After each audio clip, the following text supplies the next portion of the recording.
ওইটা ভালো হবে। দাদা 1 মিনিট দাঁড়া তো, আমি আসছি, ওদের সাথে একটু কথা বলে। হ্যাঁ, আরে আমিরুল আর রাকিব যে, কি খবর রে ভাই তোদের? আরে মইবুর, কি খবর রে ভাই? কখন এলি? হ্যাঁ ভাই, কালকেই আসলাম। তোদের খবর কি সব বল। আমাদের আবার কি খবর, আমাদের চলে যাচ্ছে। এই যেমন মাঠে ঘাটে খেলাধুলা করি, সেরকম খেলাধুলা আগেও যেমন ছিল এখনো সেরকম আছি। তো তোদের বাড়িতে একটা কিসের প্যান্ডেল হচ্ছে বলতো? হ্যাঁ ভাই, ওই কারণেই হঠাৎ করে চলে আসলাম হোস্টেল থেকে। যাই হোক, পরশু দিন আমার দিদির বিয়ে, জানিস তো তোরা? তোদের দুজনের কিন্তু নেমন্তন্ন রইলো, অবশ্যই আসবি তোরা দুজনে। ও এবার বুঝলাম, এইবার বুঝতে পারলাম। হ্যাঁ ভাই, আসবি কিন্তু তোরা দুজনে। ওই তাড়াতাড়ি আয়, লেট হয়ে যাচ্ছে তো।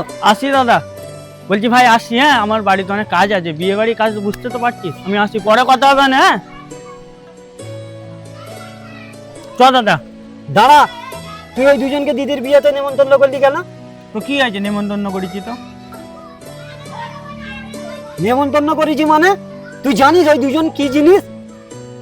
ওরা পাড়ার খারাপ ছেলে দুজনই, গ্যাঁজা মদ খেয়ে সারাদিন পড়ে থাকে।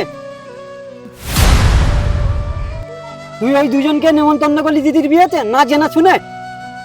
দাদা তুই ভুল করছিস, ওরা দুজন ফালতু ছেলে না। তুই আমাকে শেখাবি কে ভালো কে খারাপ? তোর থেকে যথেষ্ট আমি বড়।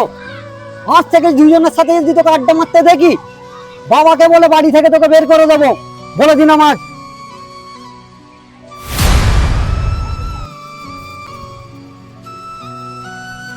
বাবা ফোন করেছে, কি ব্যাপার? হ্যাঁ বাবা বলো। কি বলছো, ছিনতাই হয়ে গেছে মানে? কি হয়েছে দাদা?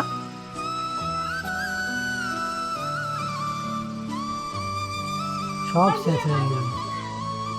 শেষ হয়ে গেল মানে? কি বলতে চাইছিস, তুই খুলে খালে বল আমায়। বাবা ব্যাংকে থেকে টাকা তুলে নিয়ে আসছিল, রাস্তায় ছিনতাই হয়ে গেছে। কি বলছিস রে দাদা? কি হয়েছে রে মইবুর? আরে আমিরুল ভাই, আর বলিস নি, বাবা ব্যাংক থেকে টাকা নিয়ে আসছিল, ছিনতাই হয়ে গেছে। ছিনতাই হয়ে গেছে মানে? কি বলছিস রে? হ্যাঁ রে ভাই, আমি তো কি করব কিছু বুঝতে পারছি না। দুদিন পর দিদির বিয়ে, এতগুলো টাকা আমি কি করে জোগাড় করবো? আমার তো মাথা একটু কাজ করছে না দাদা রে।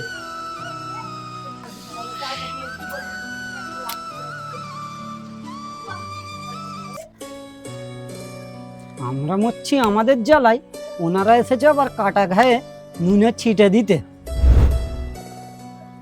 ময়ূর ভাই তোর ফোনটা চেক কর, তোর ফোনে 50 টাকা পাঠিয়েছি আমি। 50,000 টাকা? রাকিব তুই এত টাকা কোথায় পেলি? আরে ভাই, আমার যে পুরোনো গাড়ি ছিল না, আমি বিক্রি করে দিয়েছিলাম।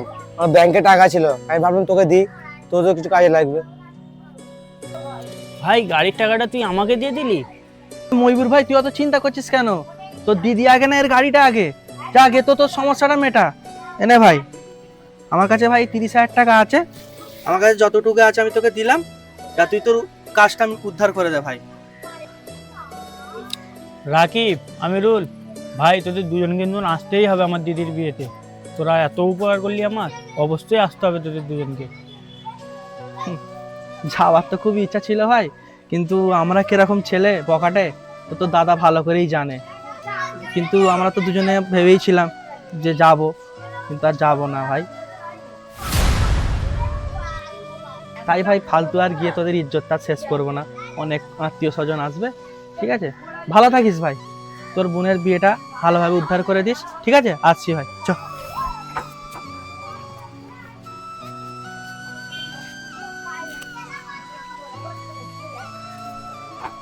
দৈনন্দিন জীবনে মানুষের অনেক বড় বড় বিপদ আসে, সেটা নিজের লোকেদের কাছে আশা না করে পাড়ার বগাটে ছেলেদের কাছে আশা করাই ভালো। ধন্যবাদ।